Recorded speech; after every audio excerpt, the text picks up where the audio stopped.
This is Join Us in France, episode 208. Bonjour, I'm Annie, and Join Us in France is the podcast where we talk about France, its many quirks, its history, its language, and of course, destinations in France you want to learn about because hopefully you'll be visiting soon. On today's episode, an interview with Tom and Susan about their move to France on a long-stay visitor visa. We get into the details of how they handled the paperwork, how they organized for their move, and what it's like finding yourself in a very different country. And towards the end of the episode, we talk about how they are buying an apartment in Toulouse and renovating it, and how that's going for them. I know Tom and Susan personally, and it was fun to talk to them in person, even though my voice was still broken when we recorded the interview a couple of weeks ago. If you're interested in hearing more about moving to France, you should also check out the Join Us in France website, then go to the resource tab, then moving to France. I've done a few other episodes where regular people explain how their move went, and I think this personal experience is really invaluable because moving somewhere as different as France is for people who are from North America, it's a huge deal, and you have to consider the impact on your personal life. Show notes and photos for this episode are on joinusinfrance.com/208, the number 208. Join Us in France is brought to you by Patreon supporters and Addicted to France, the small group tour company for people who want to enjoy France to the fullest. And if you want to enjoy France with a couple of goofy locals like Elise and myself, then check out Addicted to France. We do take great care of our visitors, so check out the upcoming Dordogne tour in September 2019 on addictedtofrance.com.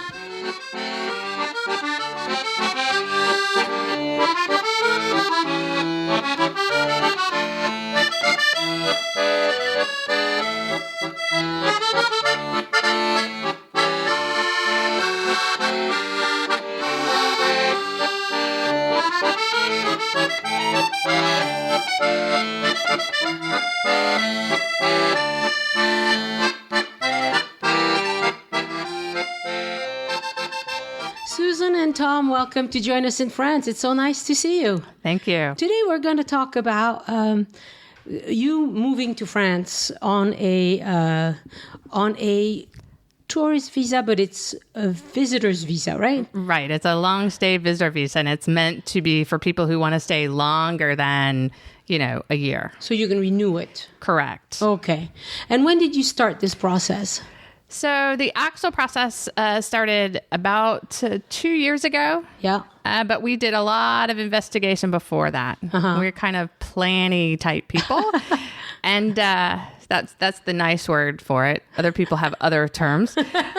A bit obsessive, maybe? A little bit obsessive compulsive. And so we had read a lot. We had read blogs, we had read forums, we had read websites.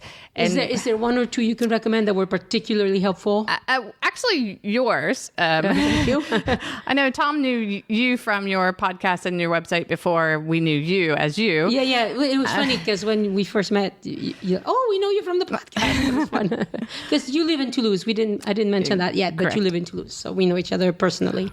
Yeah, and we read the websites of the Consulate of France, Yeah. right? So the Consulate of France in the U.S. Had a lot of information in that. And then there were several forums, just different forums on living in France and Facebook groups that are expats living in France and Right. Americans living in France. Right. Those are really easy to find. But I think, like, for us, the main thing that we did lots and lots and lots of preparation, right? So we tried to understand everything before we got to the point of actually acting on anything. Sure. And did you speak French before you started on this? We spoke French a little bit. Uh-huh. We had been taking some French lessons in the United States before we came, but an hour and a half once a week. Yeah. So we kind of knew the basics. And we could actually understand our instructor pretty well when she spoke. And then we moved to France and we realized that they actually spoke much quicker than our instructor did. So, well, that's always the problem with learning situations is the teacher has to slow down. They have to slow down. Otherwise, it's never going to work. So, yeah.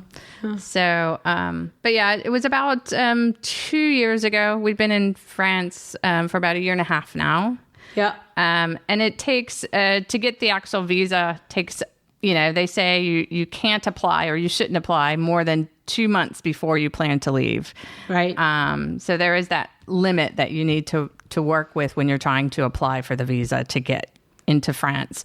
And again, we want to, if you're only coming for less than 90 days, you don't need a visa for Americans. Right. But if you plan to be here more than 90 days, you have to have a visa. Right.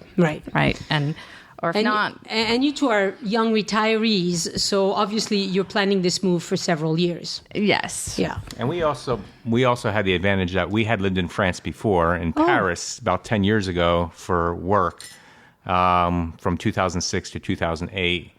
But doing it for work and having the company take care of all the paperwork and the rentals is a lot different than doing it yourself. Yeah. Number one, it's a different type of paperwork. And number two, you don't have somebody holding you by the hand who can handle everything. Yeah. Here, we're on our own. We're doing the work ourselves. So we had a knowledge of France, but it's different when you're doing it on your own and not being helped by your company. Well, sure. And you didn't hire a consultant to do any of this. No, we just decided that we had enough time being retirees that we could go do it all ourselves. Right.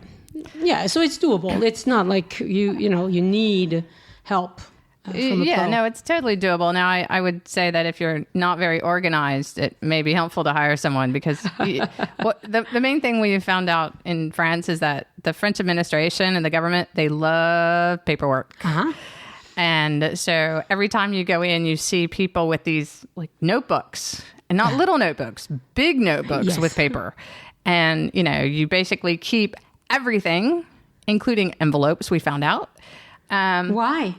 Well, so like, for example, there's certain things that they go by the date on the envelope. Okay. So we wanted to cancel car insurance because we were going to change companies. Okay. So there's a specific window of time during which you can cancel your car insurance. Uh-huh. And that window of time starts with the date on the envelope of the letter that the insurance company sends you to say that they're renewing it. Yippee. Yeah. It was totally new. We kept the letter, not the envelope, and that didn't help. But it worked out fine anyway. But as we go through, we learn these things. In the defense of French bureaucracy, I have to say that I was very surprised when I moved to the U.S. when the car insurance people asked me to prove that I had been insured since the age of 16. Well, in France, you don't start to drive until you're 18 anyway, and I didn't get a driver's license till I was 21.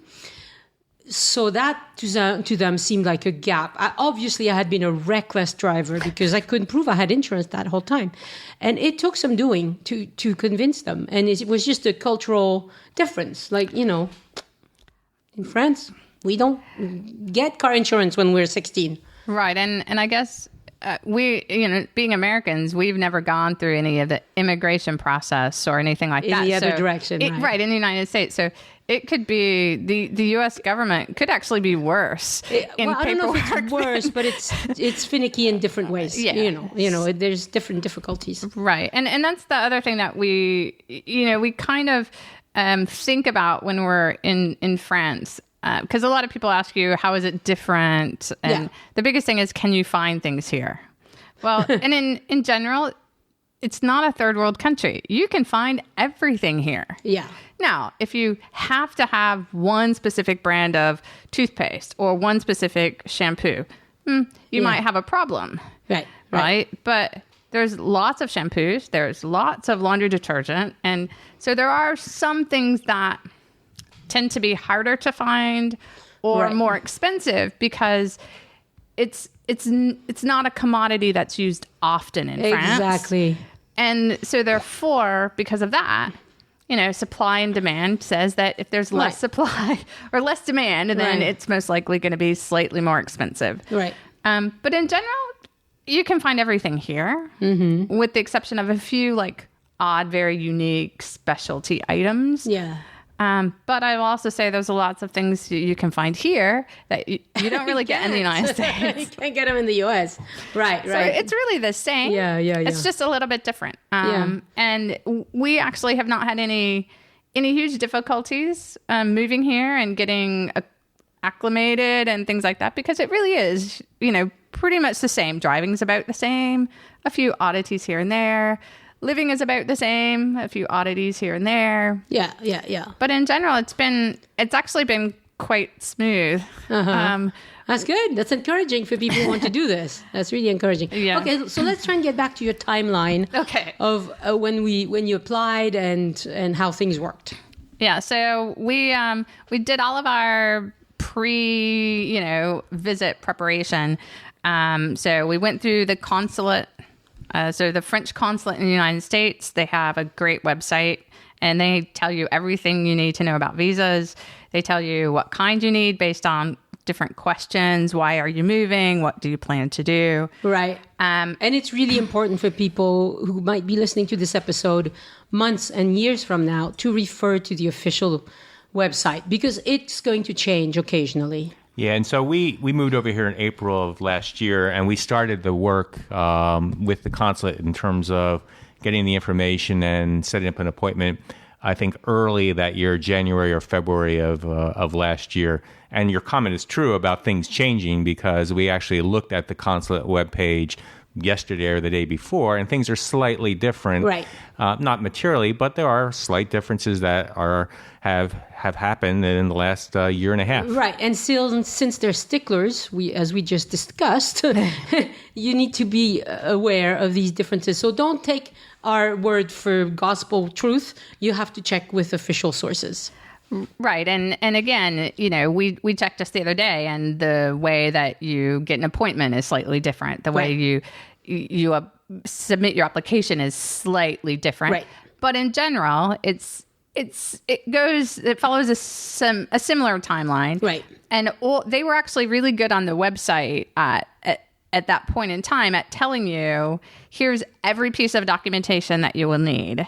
And so we went through and we had checklists and we tried to get everything.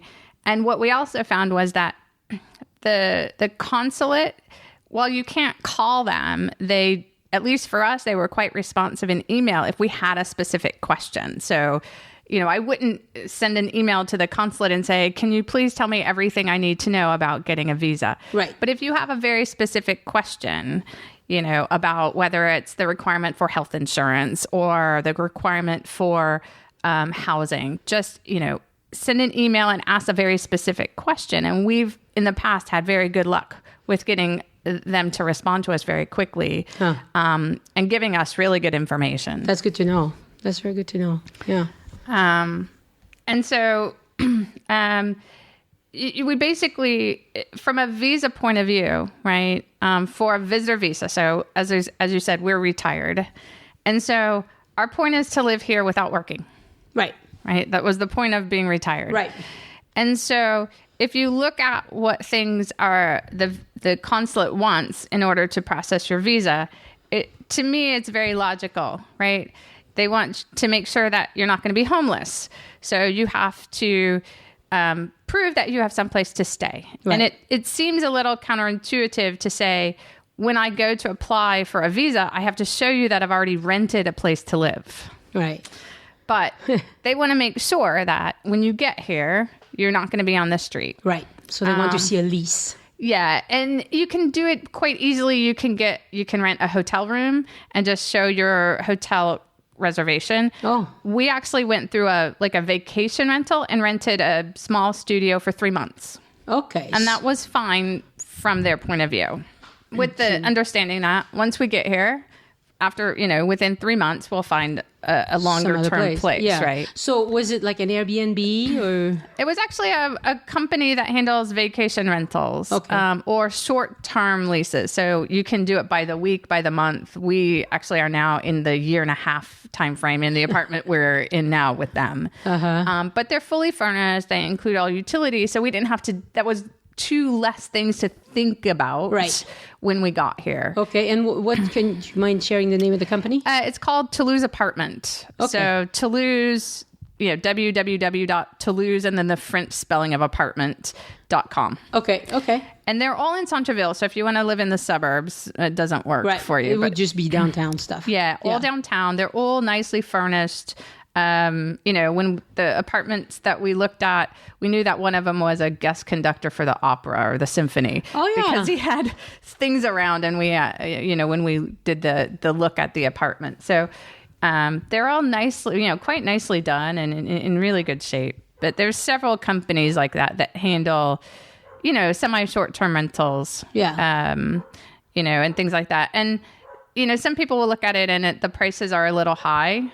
But it's also, temporary. It's also temporary. It's also two less things on your mind. You don't have to worry about furniture and getting furniture in and getting furniture out and hooking up utilities and where do you go and who do you call in a new country. Right. So for us, it was just peace of mind. Right. And you can do it with a gîte.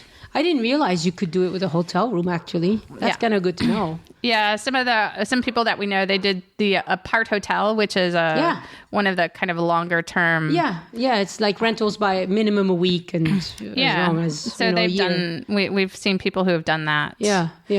They want to make sure that you have medical insurance. Right. So if you have an accident or you're sick here, and you have to make sure.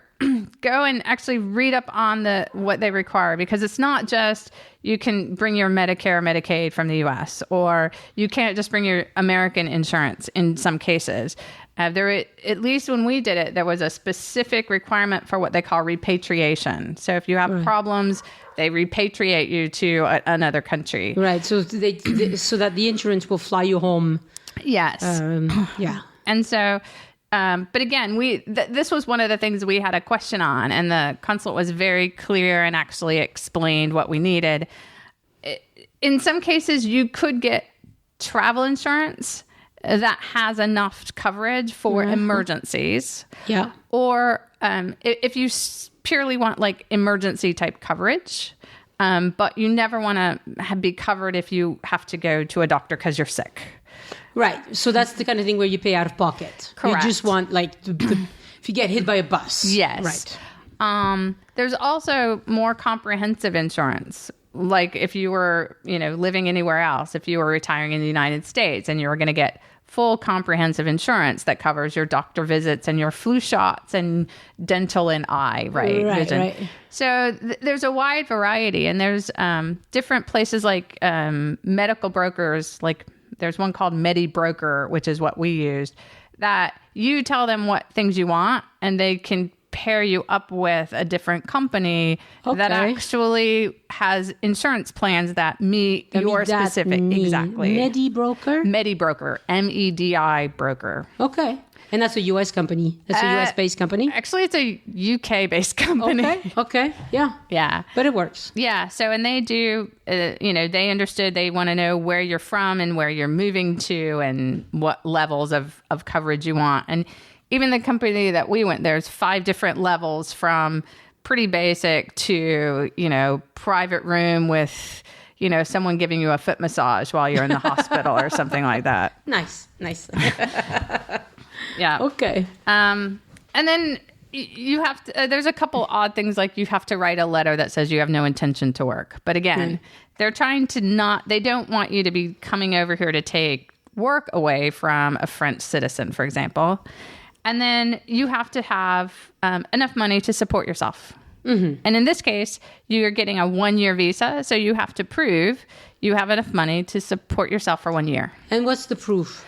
We used bank statements with the consulate. So we just printed out the U.S. bank statements. U.S. bank statements and highlighted.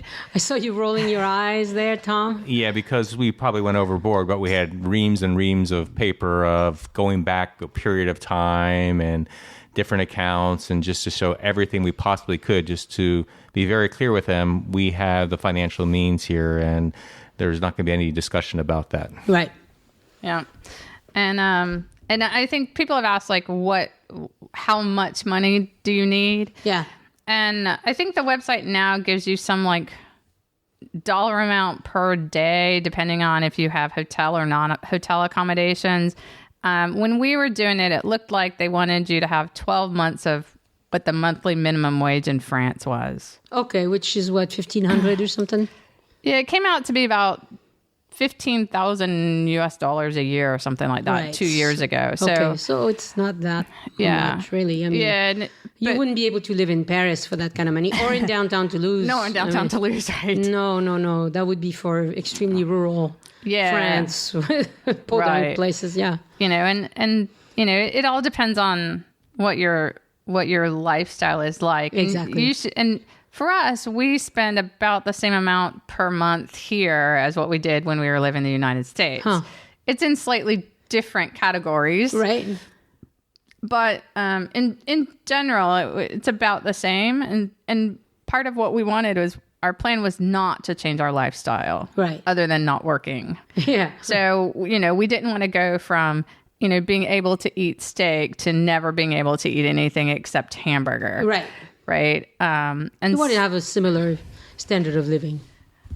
Right. Right. And so, but I suppose if you weren't somebody who went out, shopping for clothes all the time in the past, you're not going to move to France and then you start buying all this, designer clothing. I mean, maybe you will. I don't know. Yeah, and that's just, everybody has to be aware. So, they want to see this minimum wage, but if you don't live like that in the United States, then you should understand that you're not going to be able to go from, a BMW or a Porsche in the United States. When you get here, are you going to want a BMW or a Porsche? And if so, right. that minimum wage won't really help you here. Right. And typically your BMW is going to cost a bit more here than it does in the US. That's what I found. That luxury items typically cost more in Europe. Yeah, and in general, there's a set of things that we find are more expensive and a set of things that are cheaper, right? So baguettes, wine, much cheaper. Yeah. Actually, mobile phone plans. Cheaper here, huh? Much cheaper here. Yeah. Internet service, your TV plans, much cheaper here. Yep. We were spending probably $300 US a month between two mobile phone plans, TV and internet, and we actually didn't even have all the pay-per-view and movie channels in the United States. And here we're down to 80 euros or something like that for all of that. Yeah. And you can even get cheaper than that if you really wanted. Sure, we pay less than that. I think my phone plan is 16 euros a month. I don't know what we pay for internet, but we don't have any extra channels. Right. We don't have any. I mean, we just have Netflix, and we have a Netflix subscription, and we watch Netflix once in a while, and that's it. Yeah, I mean, you can get down as low as, I think the cheapest plan we've seen is 2 euros per month for a mobile phone. Yeah. It depends on how much you use it and what your plans for it are. Clothing. In general, I think that clothing is more expensive, although there's certain things of clothing that we've found that are about the same. Yeah. Furniture. We haven't bought any. You haven't bought. Yeah, you just bought an apartment, right? Yeah, we just closed on the apartment, and we haven't moved in yet. Right. So you don't know. So we really don't know. Yeah, it can be expensive. I mean, there's always IKEA, but which is why there's plenty of IKEA around here. Because when we moved, we brought some of our furniture from the US, but we didn't make the wisest choices, I found afterwards, because we had a big old house in the US and we came to this tiny house here. And anyway, it was all different. It was, but it works out eventually. But I think furniture is maybe a little bit more here, but and that was one thing that we consciously did. We seriously downsized when we moved. Mm-hmm. We looked at everything very closely and decided what to bring and what not to bring. Right. Partly because we're paying to have it shipped here. But also because, as you said, we went from a quite large house in the United States to, basically 1,000 square feet apartment. We went 5,000 to 1,100 or 1,200. Right. It's not the same at all. No. And so, our bedroom is like half the size. And so you can't fit a California king and 6 pieces of furniture in the bedroom. Yeah, it doesn't work. It won't work. Yeah, when you talk about differences between the United States and France, one of the biggest is the size, whether it's size of apartments, size of cars, things here are just tend to be more crowded, and as a result, they tend to be considerably smaller, which, again, we were familiar with having lived in Paris before, but that's something that you should be aware of if you're thinking of moving furniture or just general lifestyle. In general, things are going to be smaller here. And one other thing that is considerably more expensive here is gas compared to the United States. We don't drive a huge amount, but we do drive, and it is quite a bit more expensive to drive here than in the United States. Thank God the cars here tend to get much better gas mileage in the United States. Right. Yeah, we went from being a 2 pickup truck family to a Twingo and a Scenic here, and they were just as expensive. That's the crazy thing, is you pay as much for a freaking Twingo and Scenic as you do for a pickup truck, and you're like, oh, my head is going to explode. But you get used to it. But if your standard of living, if it's really important to you to tool around in a nice Escalade, not likely to happen in France. A few people pull it off, but there's probably 100 of them in the whole country. So the joy of living in France is elsewhere. It's not in your cars and in your house. And a few people have chateaus, obviously, but most people don't live like that, okay? Most people have nice little well-appointed apartments or houses, or they have what they need. They're comfortable, but it's not showy. It's not like, wow, I can't wait to have parties at my house because it's so beautiful. No, we don't do that. Only if you want to have parties for 4 people. I can fit 14 in this house. I've tested 14 many times, but no more. And for us, we moved from, a house with a yard and a garage, and we're moving into an apartment where we do have parking. For the car, but it's much smaller. Where we went from 4 bedrooms to 1, right? And it was just the 2 of you. We have no yard. I have a balcony, so I can grow a few herbs. If you really want a yard and you really want to make your husband mow it every week, then there's plenty of houses with yards outside of the center of the city. And there's a few in the center of the city, but they're very expensive. Very expensive. And so, again, there's a lot of people who come over, and what they want is they want to live in the countryside. They want, a house and a yard and a little tiny quaint village. And that's great. And that wasn't us. If that's what you want, that's what we got, because that's what I wanted. Right. And that's and so those are available, right? I mean, we have friends who have pools in their yard. Yeah. So all of that's available if you want it. And it's just there are trade-offs, right? You're not going to have a pool in the middle of the city, right? If you want a pool, you're out in the suburbs or out in the countryside. Right. The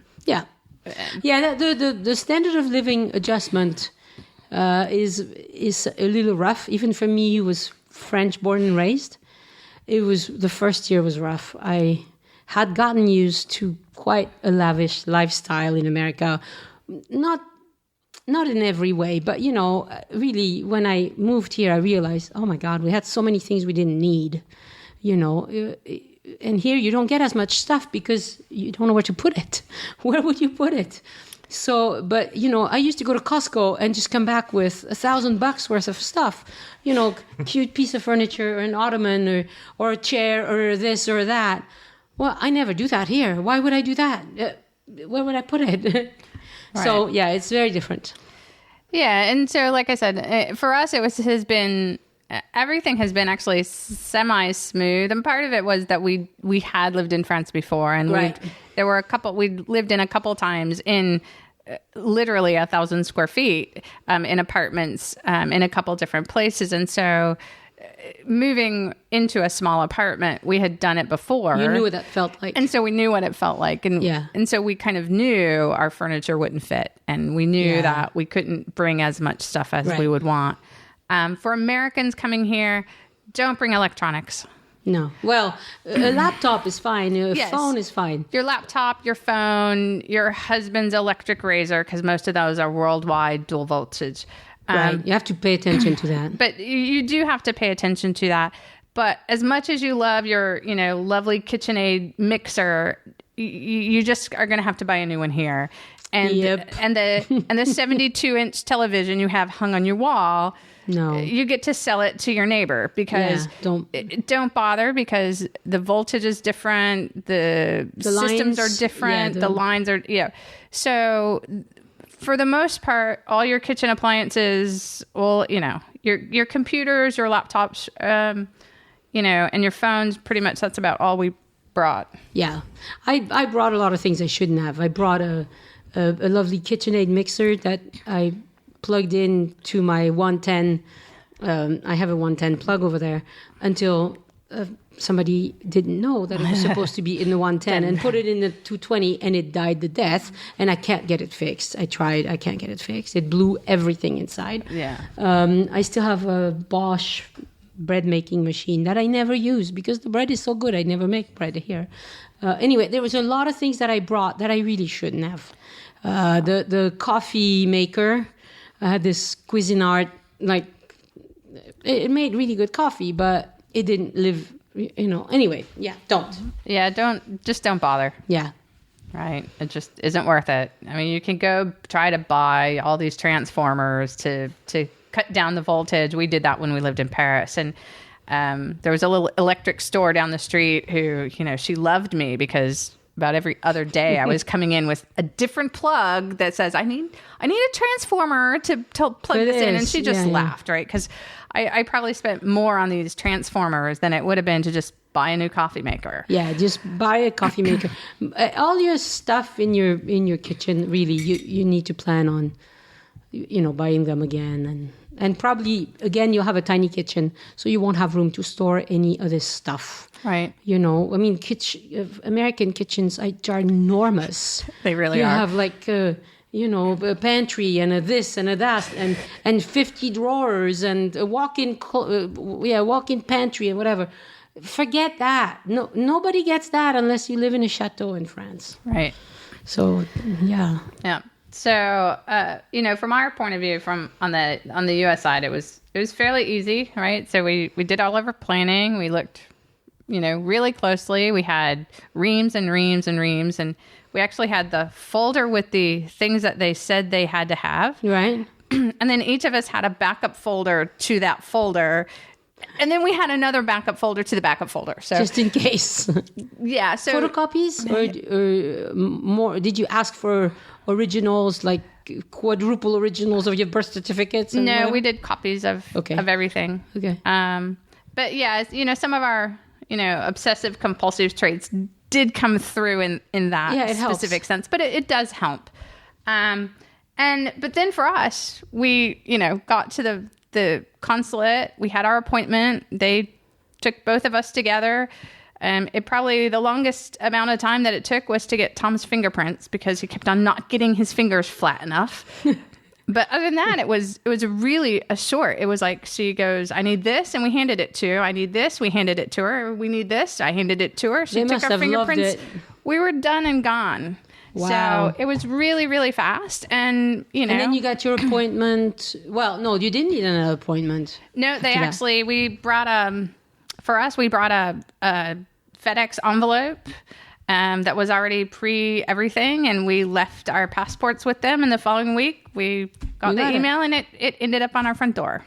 And then you had your stamp for your visa. So it was the visa physically in the passport. Yeah. And so then, we flew over. That lets us in.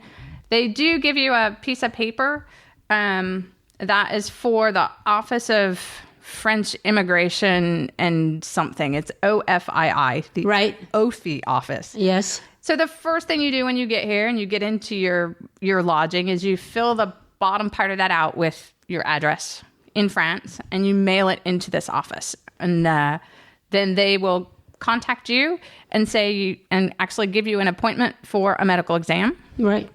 Which is pretty much a chest x-ray.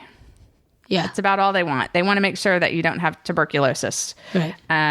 If you have your childhood vaccination record, just bring it because they do ask you about those. But for Americans in general, they really aren't too worried because they know that Americans in general usually get all their vaccines that they need and are things like that. And then they will actually put a stamp on your visa. And at that point, that is considered your first like resident permit. Okay. Your first, carte de séjour, titre de séjour, which says you can live here. Okay. And the date of that stamp is actually key to a couple things, because that's when like your years, start coming around. If you are going to exchange a driver's license, if you're in one of the states in the U.S. that have a reciprocal policy, so you can just exchange your driver's license for a French one. Yes. It has to be within a year of that date. Okay. Of that stamp. And you went through that? Yes. Oh, good. Okay, so let's get back to that in a second. I want to add that if you're coming over with children or pets, then the vaccination records are really important. French schools are sticklers for vaccination records, and same with your pets. But for grown-ups, I guess it's not so. Okay, let's talk about the driver's license situation. Okay. So for the first... anyone who's American, who's here as a tourist, for example, you can drive here on your American license. Right. And then a year. For like the 90 days, if you're a tourist, or for the period of your visa, right? So you get a 1-year visa, you can drive here with your visa and an American driver's license. Right. And you can insure your car with those. Right. And we actually, with our American license, we bought a car and got insurance. Right. Without any issues. Right. But once you get past the first year and you are no longer driving or living here on basically your passport with a visa in it, and you actually get a little plastic card, which is your resident card somewhat, you can no longer give them that as identity plus an American license. So your French card and your French license, or your American passport and American license. Right. But the countries have to kind of match. So within the first year, so before you get your, go through the process to renew your visa into a carte de séjour, you can go through a process to exchange your American license if you are from one of these states. Right. And it's really easy to find. You go to the website for the prefecture where you live. Right. The department that you live. Right. And it's very good information. It tells you here, if you're in these states, and you can from exchange. Texas, right? Texas. Yeah. And then here's all the documents that you need. Right. To do this. Right. And then you just go supply documents and then you're okay. Yeah. The other thing I mention with this is you will end up getting a lot of things translated. Mm-hmm. Right. So not so much on your first things like for your visa. Those never needed to be translated. Right, because they can read original American documents. But once you get here, when you're trying to stay here your second year and you switch to a resident card, they will need your birth certificate translated. They will need your marriage license translated.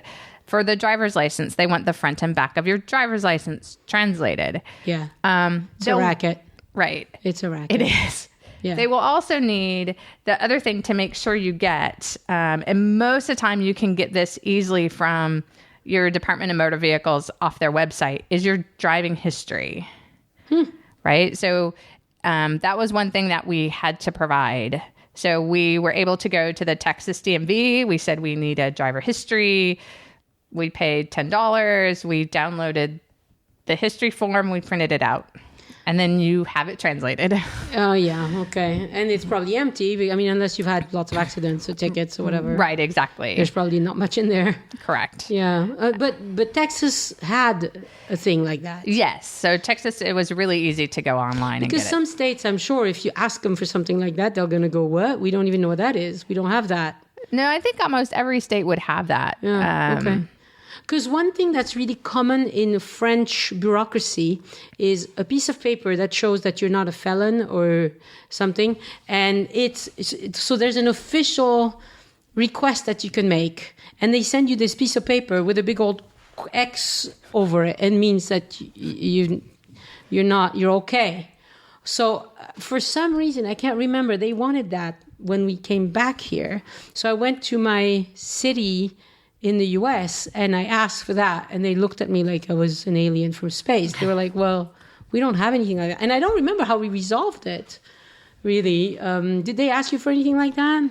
Well, when we did the initial visa in the United States to come over here, they did require a background criminal check. Okay. And given that we hadn't been in Texas that long, we didn't go to the local sheriff. We ended up going through a process where the FBI does a background check. So we did do a background check, criminal check, and that was required. But there are various ways you can do that, either your local sheriff or through these, I don't know if I'd call them private, but essentially it's a FBI background check. Huh. Yeah, I don't think I went that far, but I can't remember how we resolved it. Maybe I talked them out of it. It was probably for me because I was French, because I don't remember with my husband if they ever... Anyway, doesn't matter. I don't remember. Yeah, and the one thing we did notice when we were doing our visas initially is 2 years ago, each consulate had their own website and had their own list of documents. And we found subtle differences. So if in Texas, you had to have a police or an FBI background check, but in Chicago, you didn't. Okay. Or in Miami, you didn't, but you had... the letters that you wrote had to be notarized, but in Texas they didn't. So, okay. But since ours, they have kind of somewhat consolidated it. So I'm hoping that all of that is resolved. Uniformity maybe is coming. Yeah, but that gets back to make sure that you read everything and be clear. And if necessary, get kind of almost more than what you think. Don't go there with the bare minimum. If you can help it, right? Go with being more prepared is better than being less prepared. I can't overemphasize this. French administrators love paperwork. And if you show up with everything, they're going to love you. They're going to say, okay, these people are prepared. They got their ducks in a row. They're not going to be a pain in my behind.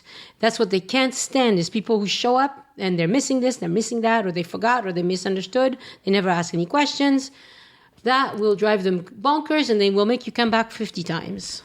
And we in general have found, and we read horror stories, and truly horror stories in our preparation when we were reading people's blogs. Literally horror stories about, the 13 months it took them to get a visa and 9 visits to the just horrible. Right. Guess what? I know why. And you know why. And yet, one of the interesting things that we have actually found is we have actually been pleasantly surprised with the people who we have dealt with within the government. We've actually found quite nice, helpful people in the prefecture when we've tried to get our carte de séjour, the renewals, the driver's license, all of these things. They have been very helpful. We've gone in, we've asked questions, we've asked very specific questions. We had the paperwork that we showed them about this, what about that?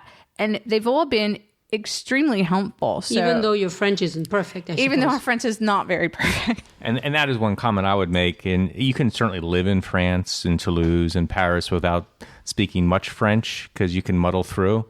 However, it is a huge benefit whether you're working with the government or just taking advantage of the entire country to learn your French and improve your French. Right. So we're, like you said, our French is not perfect, but... I've never heard you speak French. I have no idea. Maybe you speak perfect French. I don't know. Trust me, it's not. But that is something I think I would stress that it's very helpful to be able to speak the language, and speak the language well will certainly be something where you can really take advantage of a lot of things. Did you take classes? Well, we took the classes in the United States, which is only once a week. But since then, we've been either reading a lot, taking informal classes with friends who are French. So in a variety of ways, we're trying to improve our French. And it has improved. Sometimes you don't feel that way when you're struggling for a word and not understanding what they're saying. But I think we've been here the last 18 months, it's improved quite a bit. That's great. And when you're in France, you can also do Alliance Française. Mm-hmm.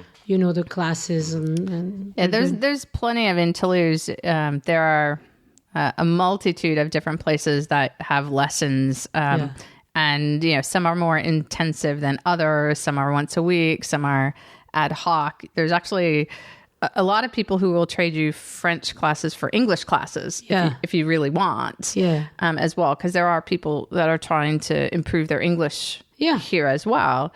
So there's plenty of opportunities to do it.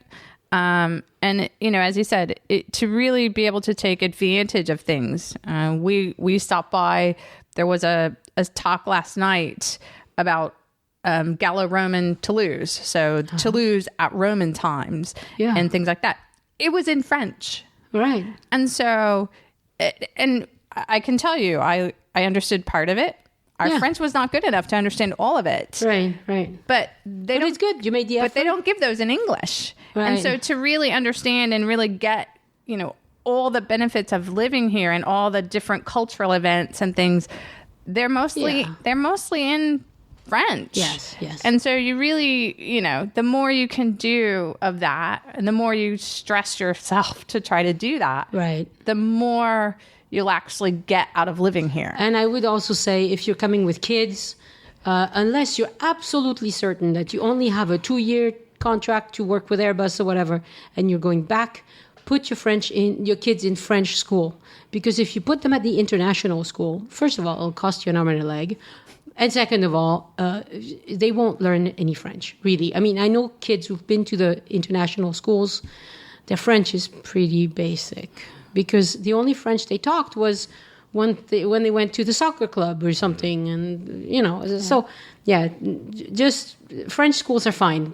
Put your kids in French schools. And I guess the other thing for Americans specifically is don't think that if you leave the United States, you don't have to pay tax. Yes. So that's the one thing everybody, because a lot of other countries, right, when you move from that country, out of that country to another country, you don't actually pay taxes. The U.S. is one of the few that you have to file and pay taxes no matter where in the world that you live. Yes. So don't think that if you move here, you don't have to file your taxes. You do. Yep. And you also get to file and potentially pay French taxes as well. Right. And so we are not tax experts by any stretch. Yeah. So we're not going to try to explain anything about that other than you have to file and pay potentially in both places. Right. And so there are tax professionals. Right. Who can do that for you and who understand everything. Right, right. And even if you kind of think you know what it is, like for us, we always did our own taxes in the U.S., but you end up in situations that you have no idea about. Yeah. And so it's always good, at least, especially initially, to go ahead and, although it costs money, go ahead and seek professional advice. Yeah. We ended up with getting a tax bill from the French authorities that we shouldn't. That was wrong. Mm-hmm. And so now you have to file to get the money back. So without having a tax professional, we probably would have looked at it and said, oh, okay. And we would have paid that money. Right. But instead we, shipped it up to our tax specialist and he goes, nope, it's incorrect here. We'll do this. We'll do a protest. And so it's getting resolved. Right. And you have somebody in France who does that for you. Yes. It's actually, it's an American who does taxes in Paris. Okay. And I would love the name if you don't mind. Yeah, it's Horton Tax Services. Okay. Horton, like H-O-R. Yeah, Horton. Yeah, that one. Sorry. But, and he's actually told us that he can recommend people closer to us, but we felt more comfortable. We actually did a in-office visit with him and explained the situation. And so far, he's been good. Handled everything. Oh, that's good to know, because we get asked that question all the time. But what we do is we had a CPA in America. So we kept our CPA in America who keeps filing for us. Cost us $1,000 or whatever every year. Like, God, it's annoying. By now, we don't owe anymore in America. Most years, maybe a little bit, but nothing too bad. But the first years we did because they were still paying in arrears, it was terrible. We were hit in both countries and it's bad. You can get into tricky tax situations when you move. Yeah, especially dealing with, because between America and France, there are tax treaties. And so there's certain things that are taxed, certain things that aren't taxed, certain things you get exemptions for, certain things you don't get exemptions for. Yep. Especially if you have stock or options or things like that from your employer, it gets really complicated. Yes. And some things like tax exempt interest in the US is not tax exempt interest in France. Or it's only exempt for 2 years and then you have to pay or something crazy like that. I mean, my husband's always telling me about stuff with his company. Yeah. Oh, yeah, it works differently here because over there you do it this way and over here you do it that way. And it doesn't count the same way, but you have to count them both places. Right. And so for us, it's just, again, back to this, it gives you a good, nice mental state if you don't have to worry about these things. Yeah. And so we just go to a tax professional because it's just peace of mind that we haven't screwed up anything. He's on top of everything, all the changes in the law, all of how it will affect us. That's right. I don't have to read all that. I don't have to try to understand all that. I pay someone else who does that for me. Right. And I can go about my merry business doing what I want to do. Right. And honestly, it's probably pretty expensive, but you have to do it. That's just part of, that's why I don't count on living here on a minimum wage. No. I think that was a bad idea. You wouldn't like it unless you're 18 and then it doesn't matter so much. Yeah. Yeah. And buying property. Yes. You mentioned, so Americans can buy property. Yep. We did it. Yeah. There are differences a little bit in the process. Right. And specifically around what I would call closing costs. Yep. Because in the U.S., usually there's almost no closing costs. It's very low. There's very few document fees. You have to pay the prorated taxes, and usually that's about it. Uh-huh. But then you pay property tax every year on your home. Yeah. And in France, what looks like closing costs when you do the signatures, those tend to be much higher here. But a lot of that is actually taxes because what's the taxe foncière, which is kind of the property tax sort of thing here. Yes. It's a lot lower than it was in the U.S. And a lot of that is because a lot of those taxes... They're built into the purchase price. They're built into kind of the notaire fee. Right. The closing costs, per se, what you pay on the final day. Right. And notaire here is not a notary that watches you sign something. That doesn't really exist here. A notaire is a tax attorney. Oof. And a title company. Yeah, property. Yeah. They do closings of property usually. Yeah, they do a lot of like different things. Yeah. It's organized differently, but you'll find similar paperwork, but just in different boxes. It fits differently. But yeah, it is very expensive, and that explains why most French people don't buy and sell very often. Most people will buy a house and stay in it until they have to move for work or they get a divorce or something. We don't move very much. Yeah, and we actually know people who rent forever.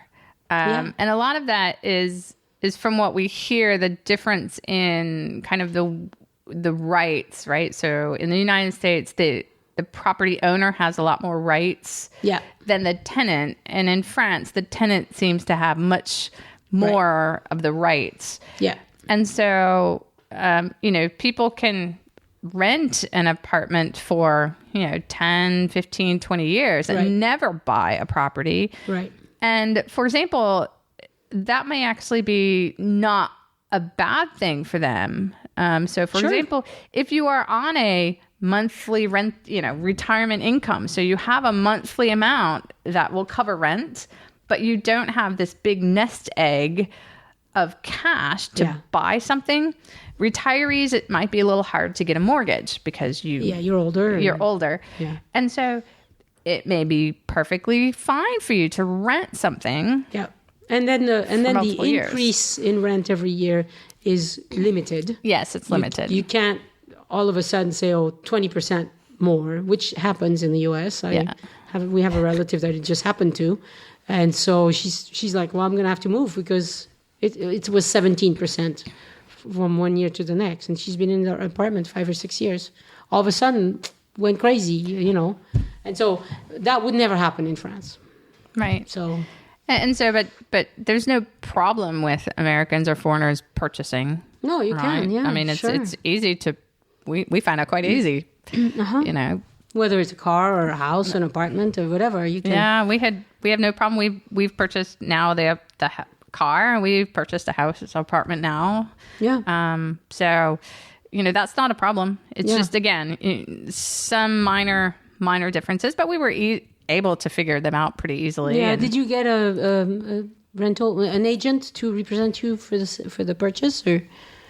We had tried to work with multiple agents. We had one person that we were working with, but at the end, he didn't show us this apartment. We contacted the real estate agent directly, who was listing it, and so Yeah. they showed it. She showed it to us, and she's actually been quite helpful, even though in theory or in practice she works for the seller. But she had been very helpful in doing a lot of things, you know, specifically around explaining a lot of things on how certain things work in the apartment building and getting us connected to the right people in what would be considered the homeowners association, Yeah. Yeah. the apartment owners association, Yeah. and things like that. So she has actually been quite helpful. So although she worked for the seller, she still helped you. She's actually been quite helpful. That's and, good. and very nice. So all that is done now. Yes.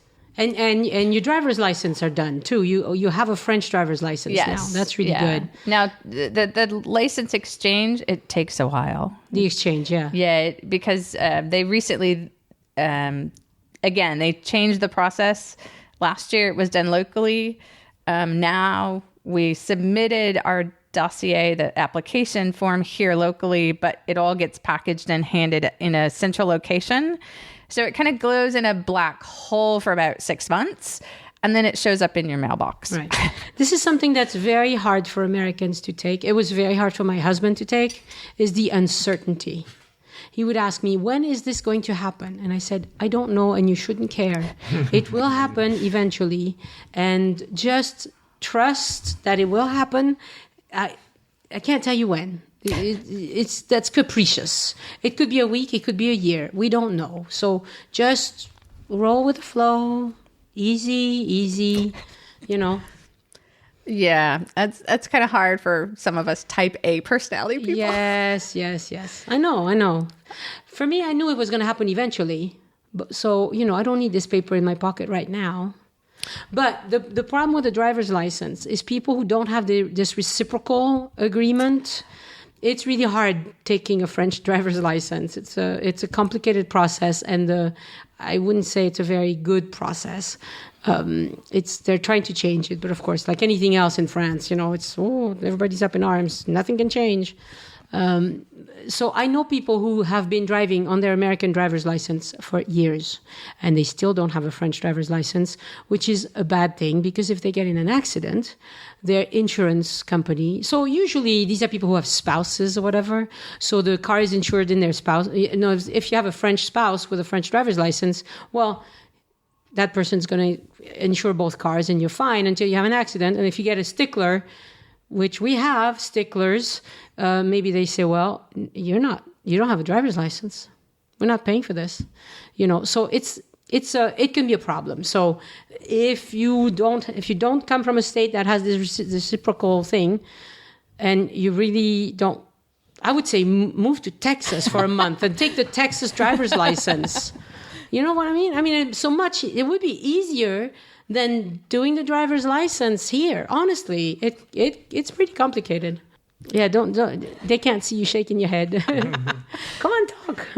No, I agree. We know other Americans who've been through the process in terms of actually getting the license here, not doing the exchange, and one person passed, the other person didn't, and Yep. It's a painful process, and it's not cheap either, you know. No. And we were told by our French teacher in the United States, she's French, and she said, "Oh, it was a nightmare just for her to get her driver's license in France because it's just painful." Yeah. So we had every incentive to make sure that we got ours exchanged, and we were lucky to get it exchanged. Yeah. It's painful because, and I used to teach driving, so I know a little bit about this. It's painful because they test you on exceptions to the rules and not the rules. I was so surprised when I went to the US, first time I took a driver's license over there. I kept on looking for, like, they're testing my intelligence. They want to see, this is such an obvious question. There's got to be something devious in the question. Yeah. And there wasn't. Over there, it's straightforward. They just ask you a question and like, what's the speed limit in the kid, like in the school zone? Well, it's 25 or whatever it was, and that's it. In France, if they ask you a question like that, you go, oh, there must be, because they show you this picture, right, that they flash for a few seconds, and so you have to read the questions in French, mind you. You have to listen to the instructions in French, read the questions in French, and look for the devious little hint that makes this an exception and not the rule. And it's really hard for foreigners to do this. I know people who ace every test, who have failed that one so many times, just because you have to think like a French person. And that's kind of hard to do, Yeah, and if you're going to, I mentioned that, driving here is about the same. Mm-hmm. So there are definitely differences, right, around. There are really not that many stop signs around, but roundabouts. And I've actually, in the last year, become a huge fan of roundabouts. Because you can get to points where you never have to actually stop. No, yeah, you can. It flows better. It flows much better. Yeah. But you have to, be aware of that, and you have to kind of get used to that. Mm-hmm. But it's also great because if you don't know where you're going, you just keep going in the circle 3 or 4 times until you figure out which one you want to go to. Yeah, right? you have time to read all the signs. Right. But so there's a few oddities, and one of the ones that we struggled with early on is speed limits. Because in the U.S., they always tell you what the speed limit is. Yeah, no, here it's implied. It's implied. And so by the type of zone you're in. Right. So are you inside of a city limit? Because as soon as you see the little sign that has the name of the city or the name of the town, that is actually implicitly a speed limit sign. Yeah, it is. And if you don't know what that speed limit is, you could be zipping through town not knowing, and not know what the speed limit is. And then if the sidewalks disappear, you're implicitly in a 30 zone all of a sudden. Exactly. It just happened because there's no sidewalk anymore. So by law, you're in a 30 zone. Yes. And you're in the city, you think, oh, it's 50. But now there's no sidewalk, so it's 30. So it's a bit... Right. And sometimes they put signs, but not all the time. And sometimes they'll tell you when you leave, like you leave a 50 zone or you leave a 30 zone or you leave a 70 zone, but they don't tell you you're leaving that specific zone and into the new speed limit. It just has a circle with a black line through it. And it's like, okay, you're out of that speed zone, but what speed zone am I in now? Right. And as you said, it's basically defined by how many lanes, does it have a sidewalk, does it have a divider? There's all these... You're supposed to observe... You're supposed to know these things. Yeah, you're supposed to observe the type of street you're on to know what the speed limit is. Yeah. And it's really silly because a lot of places they give you, you're out of the 70 zone, but now it's 80. And you might still have signs in some places that say 90 and they're all wrong. Yes. It's 80. So and they've not removed all of them. And if your GPS tells you, if it has a little thing that says what the speed limit is, don't trust it because it's wrong half the time. Yeah. And and the other thing that's very French is that a lot of mayors are completely against this business of going from 90 to 80. And that's how they signify that they're against it by keeping the 90 signs on their roads. Because the departments, a lot of these roads, as soon as you leave a city, it's a departmental road most of the time, or it could be a national road. So on national roads, you don't see this problem because it's a national government. They said, we're removing all these 90 signs. But when it's a departmental road, They're like, I'm keeping the 90 sign because I wanted 90. Sorry, I'll probably edit that. I'm not supposed to swear. But so that was, again, one of the differences. I mean, it's not like if you go to England and you have to drive on the opposite side of the road. Right. And so from that perspective, it's quite simple. And, make sure that you look everywhere because, you don't know who has the priority and who doesn't. They have a priority to the right law here. But only if there's no other sign. Right. If there's another sign, then it's gone. Right. Yeah. And so for us, it's like we just drive very defensively. Uh-huh. Right? You haven't had any accidents? Have you? No. And parking tickets? Speeding tickets? The first month. It was only 2 speeding tickets, but yeah, they were not that expensive actually, but it was kind of silly. The first one, I was going 2 kilometers an hour over the speed limit, and it was in a zone where they had the radar, so I got nailed. That's 1 mile an hour above. Yep. Oh, And the other one was maybe 8. I got nailed for one like that too. So that was in the first month or two, and I don't care how slow I go relative to other people. If I'm not going to go above the speed limit. It's just not worth it. You set your limiter or your speed or whatever, and you lose your points like so fast on those driver's licenses. Oh, and you have new drivers.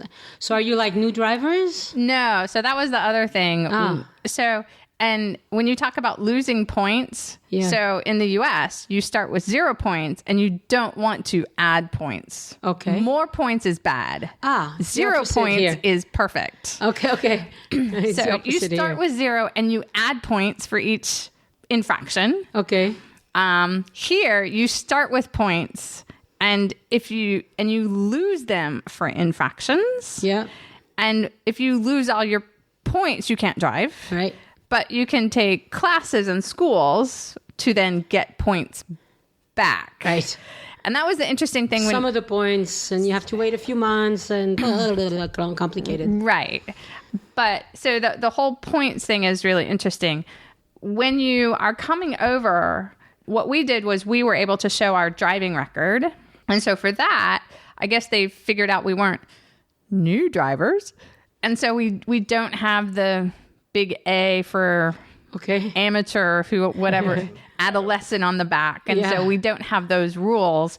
But we didn't get all 12 points, which is the maximum in the system. Yeah. But we also didn't start at the bottom. So I think we have 8. You started with 8. Okay. And so then 2 years without an infraction, then you get 2 more. Or 2. Yeah. I don't know. They tell you in the thing.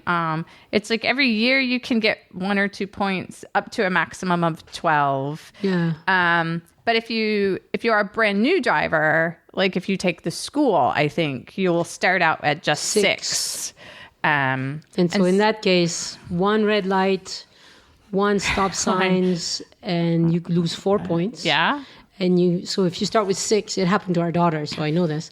You start with 6 and you lose 4 at a stoplight, and there's a cop watching people who are rolling the stop sign, and then you at 2, which means you have to take a class, and at the class they give you 2 points the first year, and then you get 2 more points the second year if you haven't had any infractions in the meantime. It's kind of complicated. Yeah. So I mean, those points are precious. Yeah, the points are precious. So so hence we are the slow people on the road. I couldn't care less. I spent the whole week driving in the Dordogne, and I just set my limiter.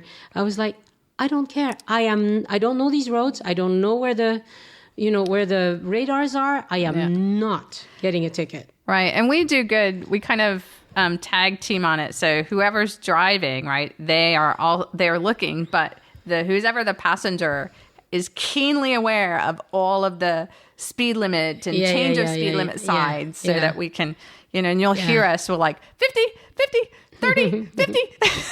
You have to. Otherwise, you lose your points, and then it's not good. I have 11 points right now, so I'm feeling pretty good. And the one I lost was over like 2 kilometers an hour over the speed limit. It's just so stupid. Yeah. So we have kind of changed certain things in our the way that we think here because they are. you lose them, and you can get them back by these classes, but that kind of adds a little bit to that minimum money you need to live here. Yeah. You pay a few €100 for the class, whatever, and you know, in America they tend to be very lenient. Like, you 5 over the speed limit, no problem. Here, don't do that. It's 0 over the speed limit is what it is. So yeah, and they have lots of cameras. Oh yeah, everywhere.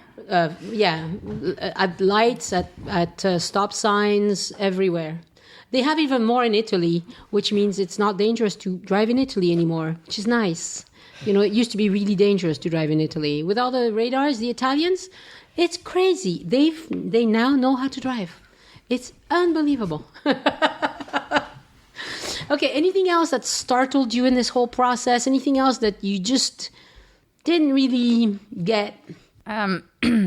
If you've never been here before, the country outside of Paris shuts down in August. Mm-hmm. So if you haven't ever experienced that before, especially if you live in kind of a smaller area, it is kind of a culture shock to know that everything is closed. The restaurants, they take the month. Yeah. And you'll see these.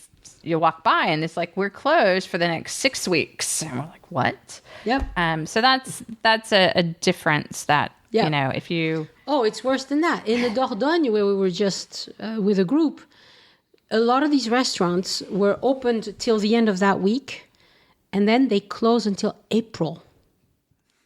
Because it's just so touristy that there's a bunch of restaurants, they make a ton of money, they're open, you know, nonstop pretty much for a few months, and then they shut down and they go do something else. And it's the same in Provence. And some of them might reopen during school holidays because they know a few more people come. But very touristy places, just, you know, early October till late March, a lot of things might be closed. Yeah, and related to that, things close down in August, but then when school starts, la rentrée, it's more than just school. It's actually the whole country starts again. And we lived here in Paris before, and it didn't seem as obvious there, maybe because it's a big tourist city and a lot of things are still open. But this whole concept of the month being closed, the month of August, everything's closed, and then everything starts again, everything in September. And it's just more than just school. It's associations. Yes. It's clubs. It's everything. Like you can't get a tire repair in August, or it'll take days because there's just the one guy that is still open, and then comes September 1st, boom! Oh, everything's open. It's like a miracle. Mm-hmm. Yeah. But I would say if people are looking to move here, right, just again, do a little bit of homework, do some research, right, prepare, look at different places to live, right, because living in Paris is hugely different than living in Toulouse, which is hugely different than living in Montauban, which is hugely different from living in, some little tiny, 400 person village, right. Somewhere. Right.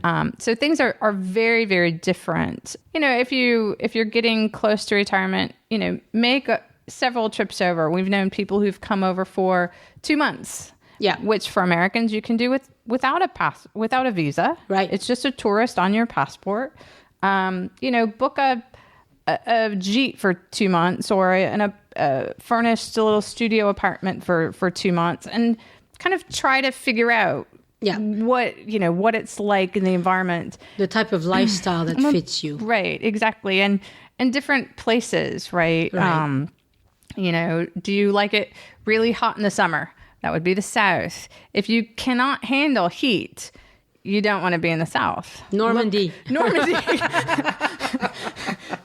Brittany and Normandy.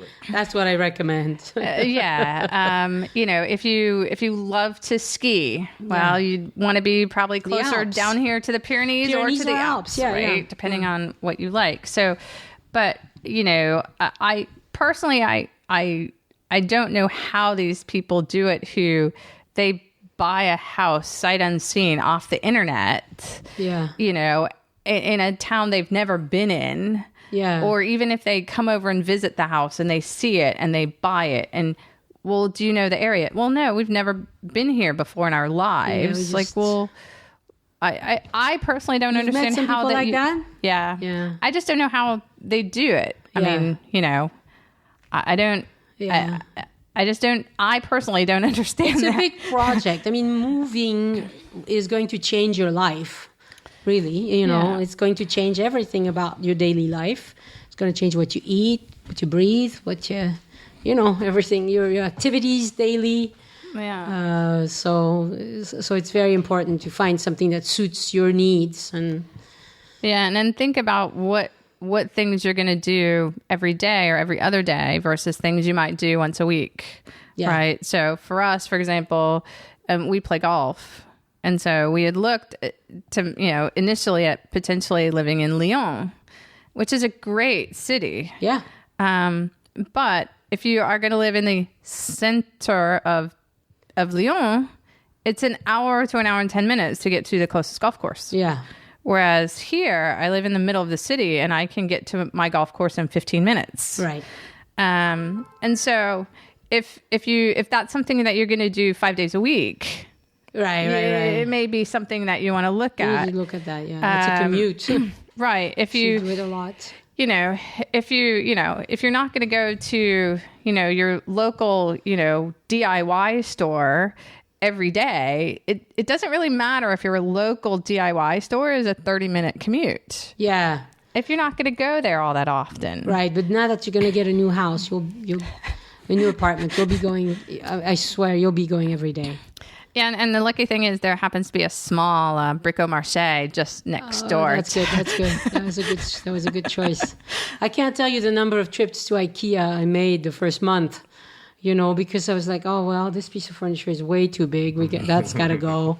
I need something smaller for the most part, And so I went to look for little things all the time at first. Now it's very unusual for me to go to IKEA.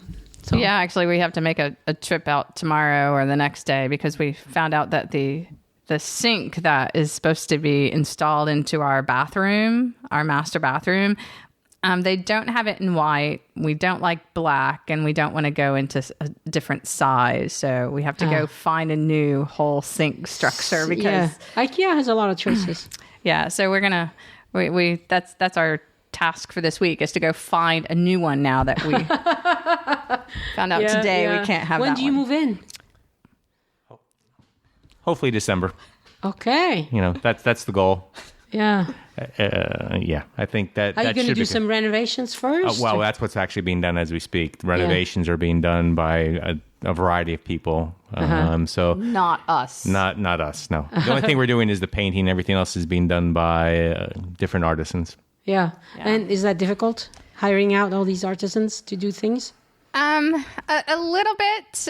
We actually have 4 different groups of people. We did one company who was recommended actually by the real estate agent who we worked with. He's done work in that apartment building before, and so he knows kind of how to do things there. Yeah. And so they're doing what we call the demo work. So like we're having a new kitchen installed. Demo as in demolition. Demolition, yeah. So they're taking Not out... demonstration. No. So they're taking like out the old kitchen cabinets and things like that. And then we're having a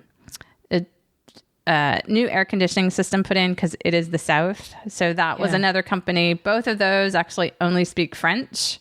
So... and we have plenty of French-speaking friends who are more than happy to make a phone call for us if we really get ourselves into a bind. Yeah.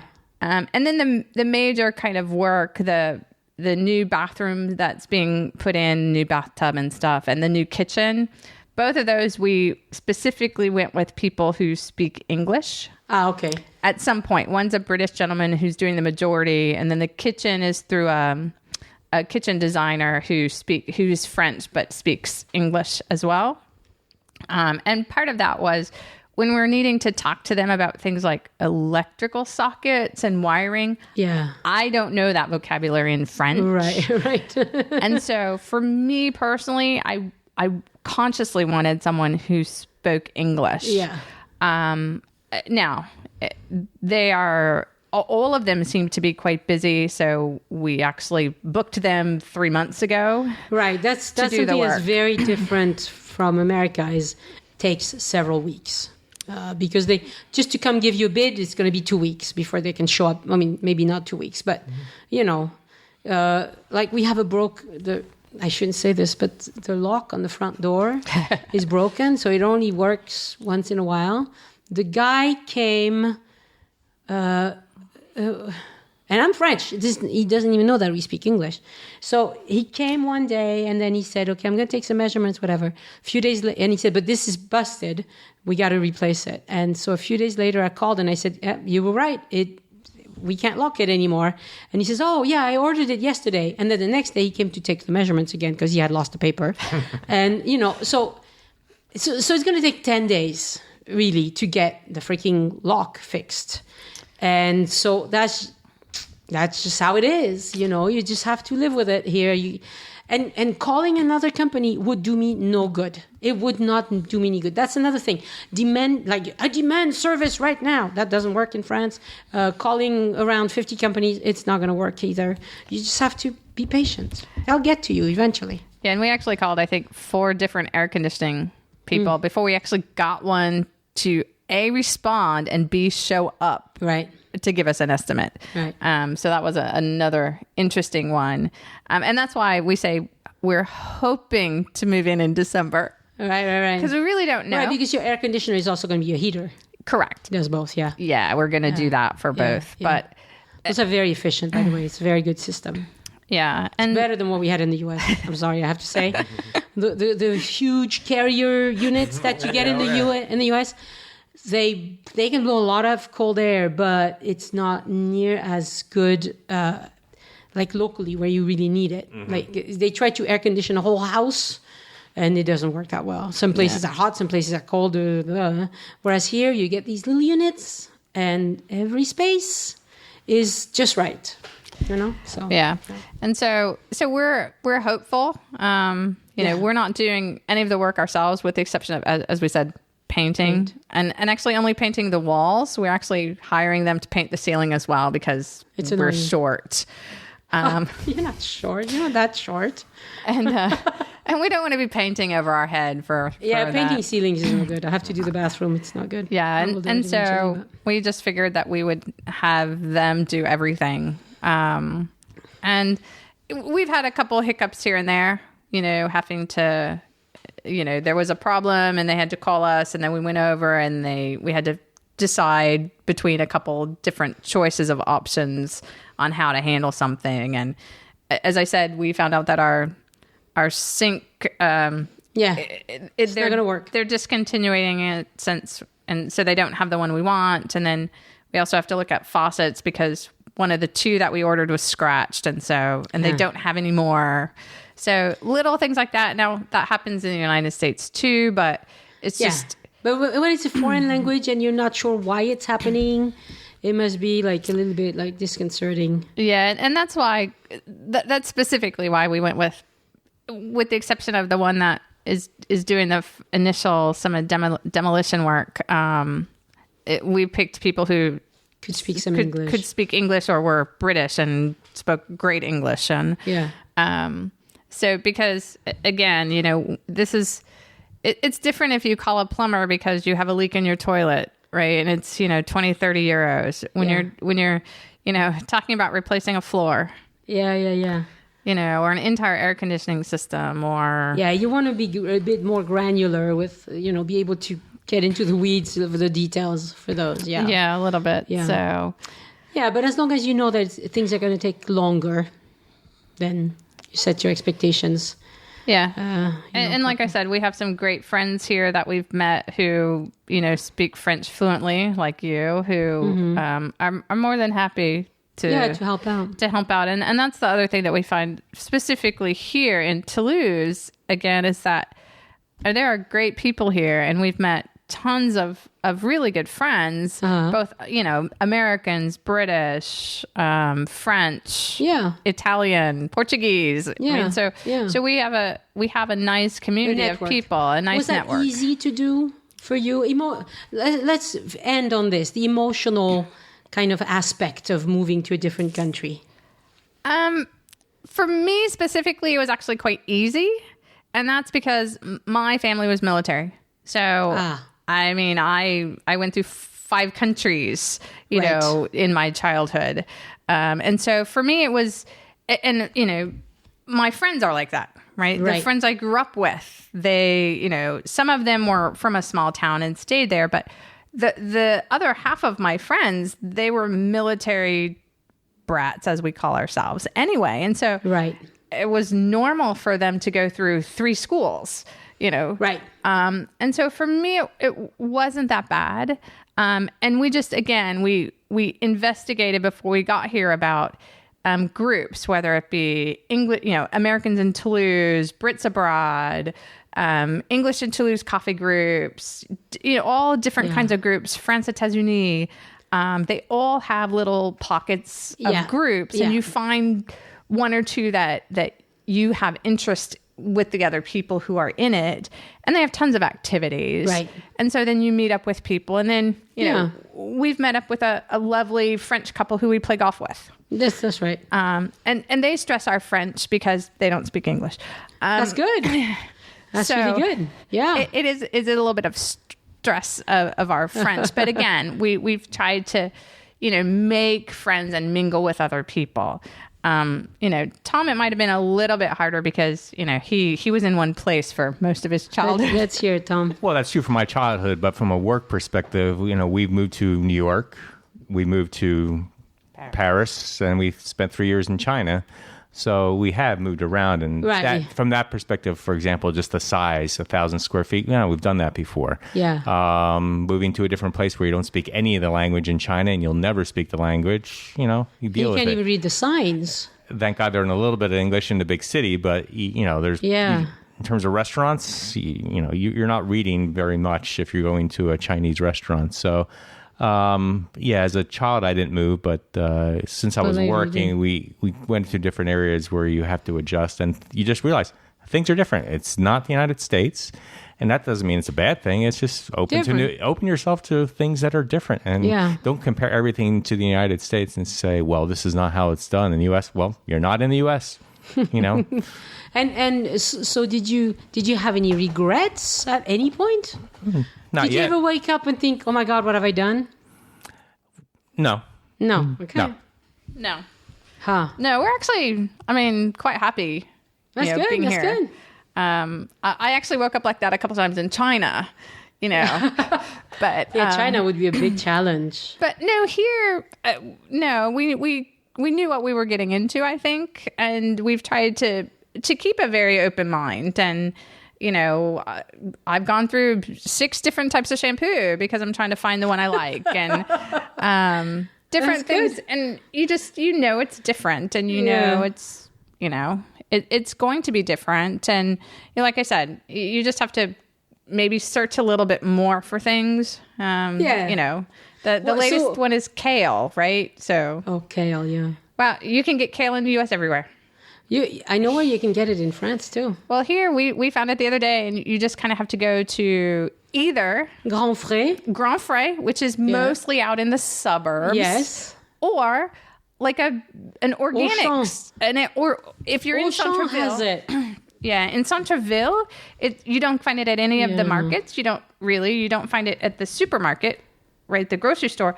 But if you go to one of the organic stores, they will have it. They will have trendy, it. Yeah. So we were able to find it there. Yeah. But kale, you could substitute kale for any cabbage. Yeah. You could. I mean, any green leaf cabbage will work because it's just another variety of cabbage, really. So. Yeah, and that's what we found. It's like I have things that, you know, call for this thing. I'm like, well, we could just use something else because it's a green leafy thing. Just any green leafy thing will work. Yeah. Like another thing I tried to find is turnip greens.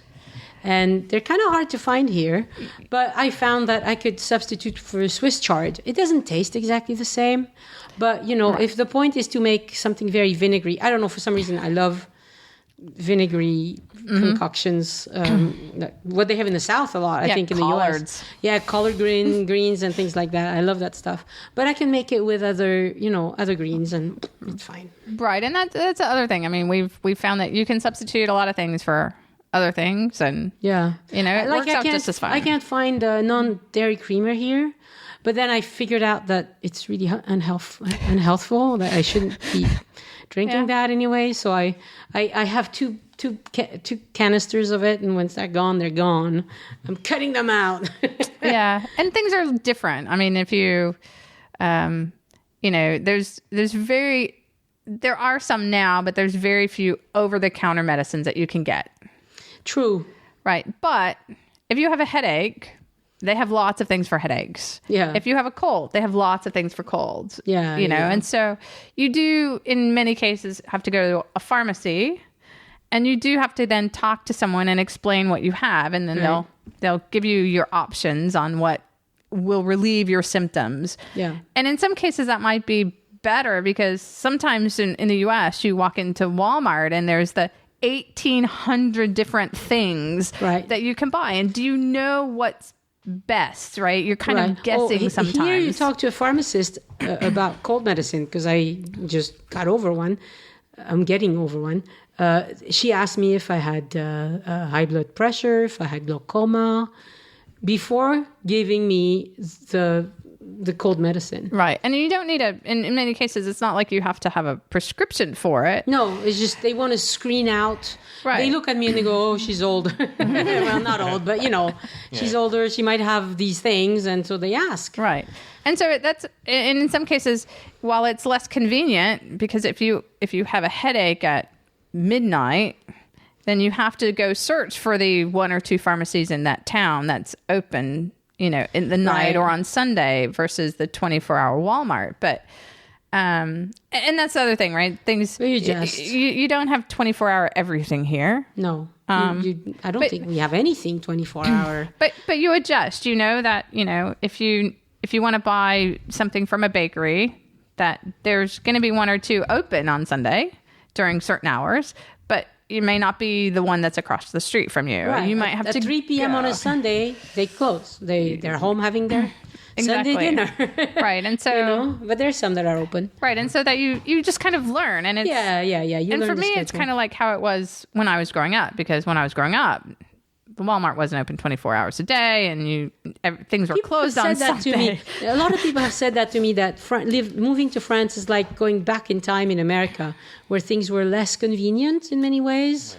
But they still worked. I mean, you still had a pretty good life without, all these stores open constantly. Right. And so, again, you just kind of adjust. And but on the other hand, we have things here that we didn't have in the U.S. I have a fresh fruit and vegetable market that I can go to 6 days a week in the in the morning time, and I can ask my butcher, right? I have an actual butcher who I can ask questions. I was like, well, I'm going to try to prepare this, and he'll actually ask you, are you planning to cook it long? How do you plan to cook this meat? Right. And then he will actually give you the kind of meat that's best, versus, again, me standing in front of this meat counter and trying to guess which meat is going to be best for what I want. And so it's a little bit different, right? I love the fact that, I buy fruits and vegetables from people who know me.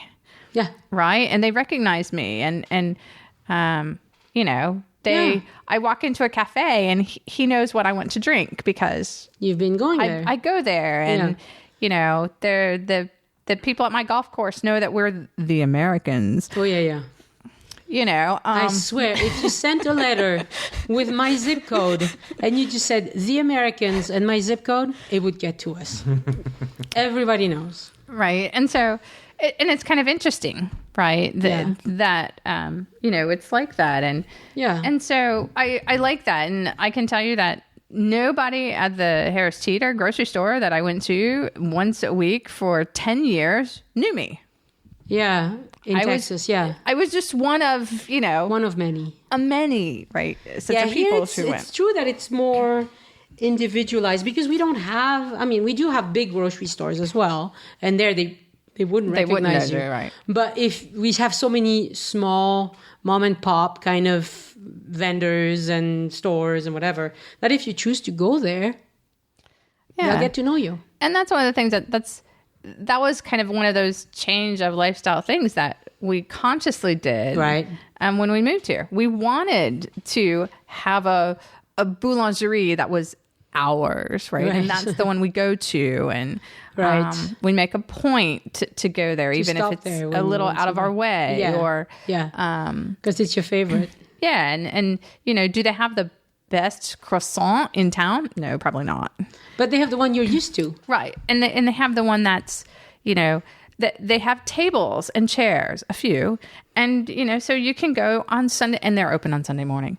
So you can go on Sunday morning and have a Sunday breakfast out, when you're in town, and we even in the markets, there's 50 vendors that you can buy your fruits and vegetables from, and we go to a subset of them, right?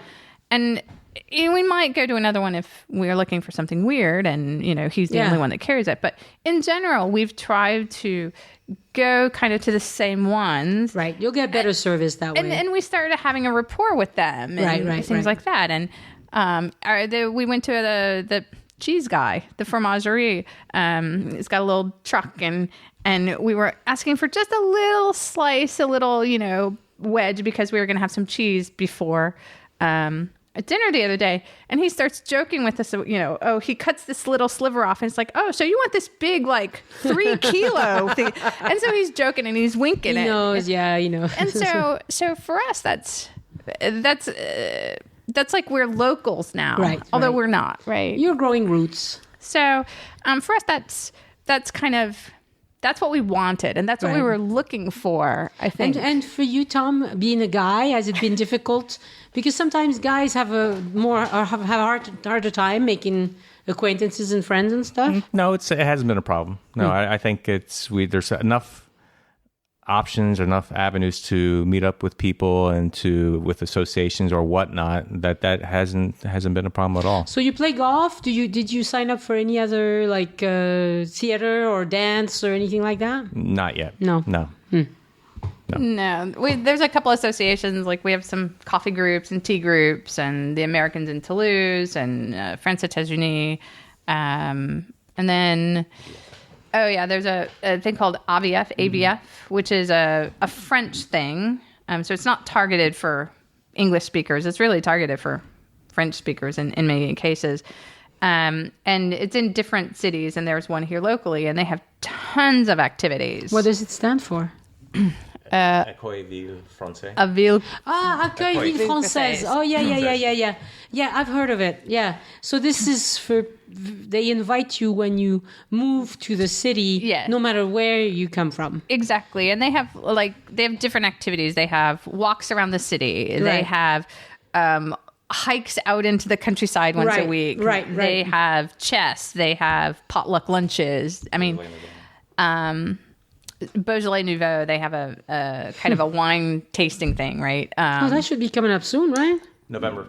Yeah, November. Yeah, that's soon, yeah. And so they have lots and lots and lots and lots of activities. And so you kind of pick which ones you like. Yeah. And then you start meeting up with people, whether they be foreigners who speak English, or people who move from another French city. Or people who move from another French city. And so you go and you have coffee with them, or you play chess with them, or you play cards with them, or you take a French or, English class from them. And right. So there's lots and lots of different avenues. And so you haven't found yourself bored at all? Oh, no, definitely not. And there's actually a lot of things that are on the list to do, but we just haven't had enough time, really, to do them. Now, one difference is that Americans who are used to getting that kind of social life through their church, you have to know that there isn't that much social life through church in France. I mean, there might be some, but not very much. So that's the kind of, church is not a very important people. It doesn't play a big role in most people's lives, let's put it that way. And so you won't have a big developed, mega church with all sorts of activities. That doesn't happen. Yeah. And for us also, we made the break and the change from working to not working as well. Right. So whereas before we might have had the majority of our friendships, we met people At work. Yeah. Yeah. And you start doing things with them outside of work, but you start with, them from work or from activities related to work. Or from a previous job or something. Yeah. And so when moving here, right, we started with, we don't know anyone. Yeah. And so we consciously found all of these different organizations and we started going to all of them. Right, to see where you met people who were friendly. Right. And so, we went to one organization that we went to one of their outings and it's like, it's okay, but maybe not quite for us. There's a couple that might be more targeted to younger people. Right. Dating people or, so... Right. So we kind of we got here, we went to a few more things than what we do now. Yeah, because now you found your rhythm. And we were testing kind of the waters to see which are the groups that have the people, right? Yeah. That we have maybe something in common with, that we, might want to be friends with. That makes me smile because there's this group of walkers. I love to walk the dogs, but there's this group of walkers who walk around here just about every day. But they just go out in a big bunch. And none of them bring dogs. And they talk. You can hear them talking from a mile away. It's like this big buzz that comes on. And they've invited me to join them a few times. And to me, that would ruin the walk. Having all these people just blah, blah, blah, blah, blah, blah, blah, blah, blah, blah, constantly, that I just don't want to. So you have to find something that fits your needs and your wants. And there's so many choices in France for stuff like that. Right. There's tons of things. And we've talked about, well, maybe we should, start these little hikes. So maybe we'll look at doing some of the smaller hikes. Our neighbor goes on these hikes that, 10 and 20 kilometers, hikes. And 20 kilometers is a long hike. 10 I could do, but 20, And so, there's lots and lots of different activities that, depending on what you're interested in, and, whether you are going to start looking at doing something. Oh, maybe we should learn to ski because we're near the Pyrenees or near the Alps. Tommy's shaking his head. No, he's not interested in the skiing. But, there's different things that depending on, you might be able to try something new that maybe you didn't have time to do before. Or so no regrets. No regrets. No major headaches either with the process. No, not yet. No. We'll see how the renovation goes, but that is a fear, but not a huge fear. Yeah, maybe when you're done, I have to have you back to talk about the renovation. Renovating a house in France. You wouldn't believe the number of people who dream about doing this. To them, there's been so many books written about, you buy this old house and you make it yours and whatever. Oh. Yeah, and I am so glad that we're not doing the renovation ourselves, partly because number one, we've never renovated anything in our lives. Yeah, you don't know, But even, when you think you might know something, because when I was a child, my father and I built the house that my mom is living in. And so I understand, there's wall studs and there's drywall. Right, and there's some. But here, at least where the apartment we're living in, it's concrete. It's a poured concrete floor, poured concrete ceiling, and the walls that are not concrete and supporting walls, which, oh, by the way, the supporting walls are concrete. Yeah. The other walls have no wood studs in them. No, they have metal stud probably. It's actually kind of two pieces of drywall with this cardboard like honeycomb thing in the middle of it. Oh, it's the older stuff. And so when, the first time I went in and I saw that, I'm like, oh, that's kind of weird.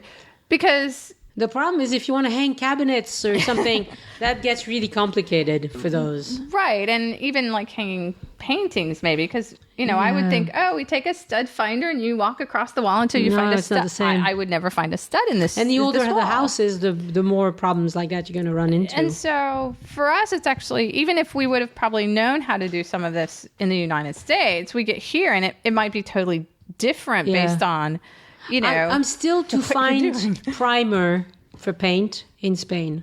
I have repainted the apartment top to bottom. And I go to this nice man, the same guy all the time. And I've tried to explain to him a million times, I want the first coat, primer.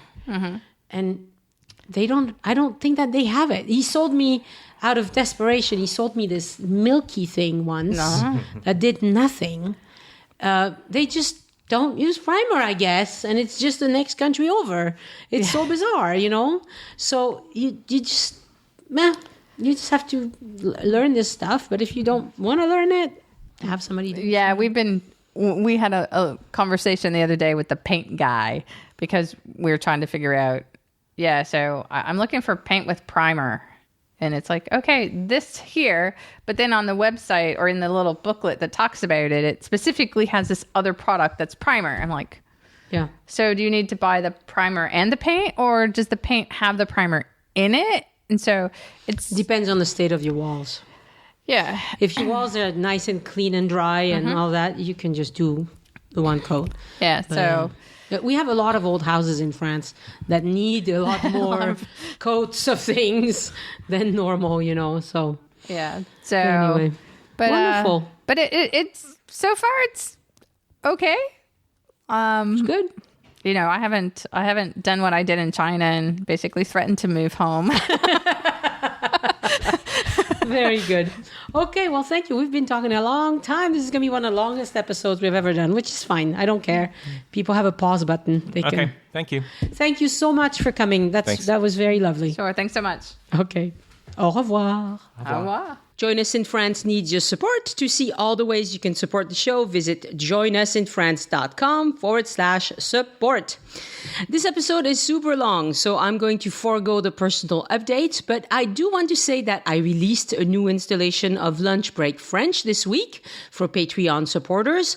It's about relics in France, and like all the other installments of Lunch Break French, it's original content in both French and English. Great for those of you who want to practice your French, and also great for those of you who want to hear French spoken at a normal speed. I do give you the translation in English so you can enjoy the content even if you don't speak a word of French. I will also release another Patreon reward tomorrow on why the Rosetta Stone is at the British Museum and not in Cairo or at the Louvre. The Rosetta Stone is one of the greatest archaeological artifacts in the world, and it's from Egypt. So what is it doing in London? It's a great story. You love it. And that one will only be in English for Patreon supporters. I plan to make some changes to the Patreon rewards I offer, and when I do, I will contact each patron directly. But it will not change how much you contribute. I thank you to all the wonderful people who support the show month after month on Patreon. I lost a couple of supporters this week, and I didn't gain any new ones, so I'm at 135 supporters at the end of this week. If you don't like change and you want the show to stay just as it always was, go to patreon.com/join us. That's Patreon. Join us with no dashes or anything like that, and chip in a little bit. You can do that for as little as $2 per month. And when you're casually mentioning how much you enjoy listening to all this talk about France to your friends, tell them that they can listen to Join Us in France by searching for Join Us in France on Google, or search for it on Spotify or Apple iTunes or Amazon Smart Speaker. No matter what device they have, phone, iPad, laptop, whatever, if they know how to do a search for the words Join Us in France Travel Podcast, they will find it and be able to play it. You can also find the show on social media such as Facebook, Pinterest, or Twitter. I'm still doing a lot of work on the old episodes. They look better, the descriptions sound better, and I'm finding that the show is getting a lot more shares than it used to, and I love it. To connect with me, email Annie@joinusinfrance.com or leave a message at 1-801-806-1015. You can also ask to join the Join Us in France closed group on Facebook, but when you do, please answer the questions or I will deny you. And let me restate the purpose of this group on Facebook. It is to share personal experiences about your visit to France or asking questions about your upcoming visit to France. And that is it. Real life experiences or questions about France. No political opinions, no sharing other blogs, no promoting your groups, your tours, your blog. If it's not about your personal experience in France or your questions about France, I don't want it there.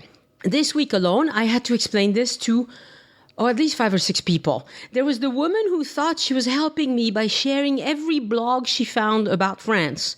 That's not helpful. Group members know how to Google for information. There was the guy who shared completely doctored photos of France. He was showing off his Photoshop skills. It's not appropriate. There was the comment in praise of Trump.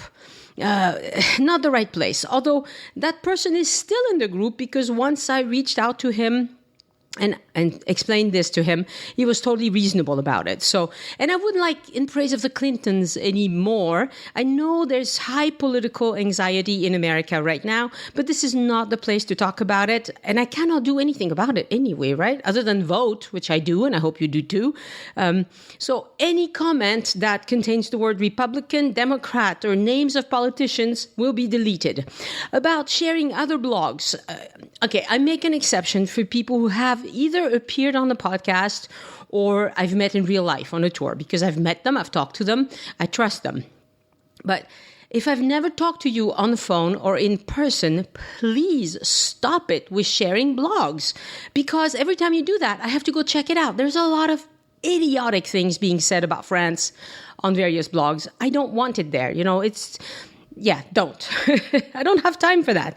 News articles about France, on the other hand, I've never had a problem with it. It seems like when you share news articles about France, usually it's interesting and creates good discussion, so that's cool.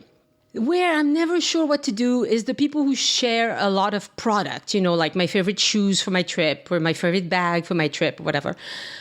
It's fine, I think, so long as it's not constantly. I'm not a shopper, so I'm not in love with those kinds of discussions, but there's nothing wrong with it, really. So remember, the purpose of the group is to share your personal experience about your trip to France and not other people's, okay? So if you haven't been to France, no problem. Just ask questions. You probably are curious about your upcoming trip. Okay. Thank you. It will save me so much time if you refrain from sharing stuff that doesn't have to do with your personal experience. Have a great week of trip planning and daydreaming about moving to France, and I'll talk to you next week. Au revoir. The Join Us in France Travel Podcast is written and produced by Annie Sargent and copyright 2018 by Addicted to France. It is released under a Creative Commons Attribution, Non-Commercial, No Derivatives license.